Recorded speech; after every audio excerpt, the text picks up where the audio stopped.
stand above a body which is in a state of gore nearly beyond recognition. Dark Urge or Dragonborn is the most notorious and mysterious characters from Baldurs Gate 3. Today we're gonna finish painting the model and apply realistic looking effects that really bring this bad boy to life. This is Stratum 11, my name's Jin, let's get started.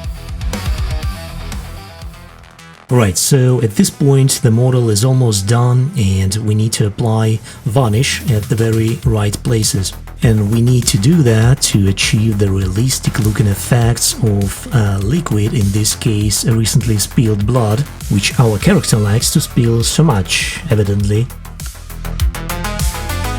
For this kind of effects I usually use synthetic brushes, I recommend you do the same. They're easy to clean, and if anything happens with them over time, well, they're cheap. After one skull is done, you can really notice the difference between that and the rest of the model. And going forward, we really don't want to cover everything in gloss, because that's a bad taste. What I do instead, I search for places that were recently covered by blood and leave the rest of it, like you see on top of the model, untouched, dried. And speaking of this red liquid effects, well, we can talk of it in one of the next videos, because there are so many techniques that we used here.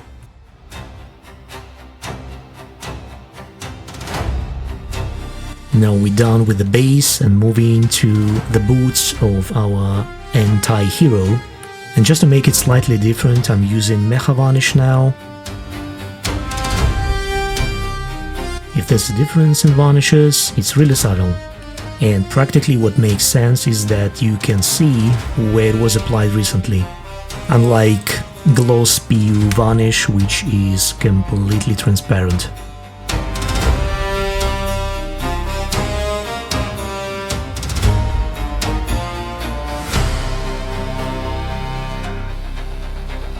Let's continue with the skirt or lower body dress, which, to be honest, was almost painful to decorate, because I felt I'm ruining something beautiful. I'm not covering the fabric, only the golden details, which of course was another ordeal to paint.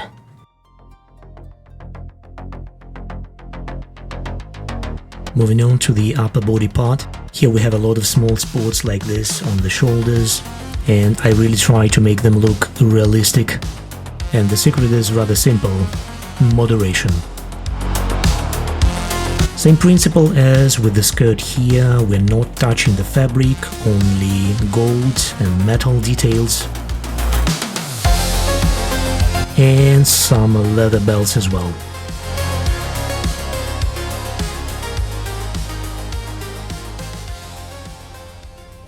Our notorious Dragonborn really likes to use his claws and teeth. You can really go nuts here with the effects. I kept it rather moderate though. Same applies to shoulder and upper arms. And this contrasts nicely with the left arm holding the heart ripped out of the body recently. And for this part I really go to 100% with the effect, because if there is a part on the model that stands out, this is it.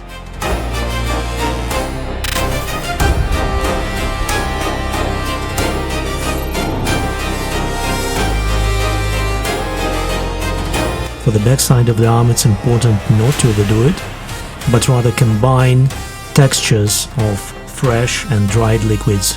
It's more realistic that way and looking more interesting.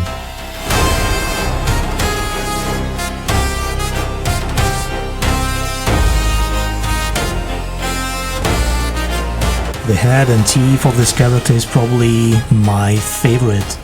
It's not visible here, of course, but the head was originally painted without any blood effects. The blood effect application is an interesting process on its own. I think I can cover it in one of the next videos.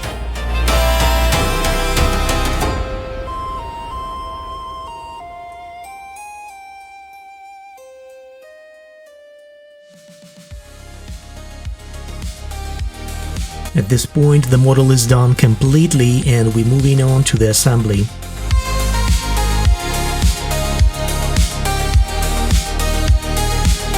You can notice I'm not gluing any parts together, because for the most part gravity does that for me. And for securing arms in place, I'm using temporary adhesive dots.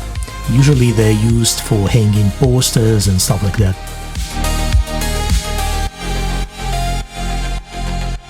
And finally, time for the great reveal and some beauty shots.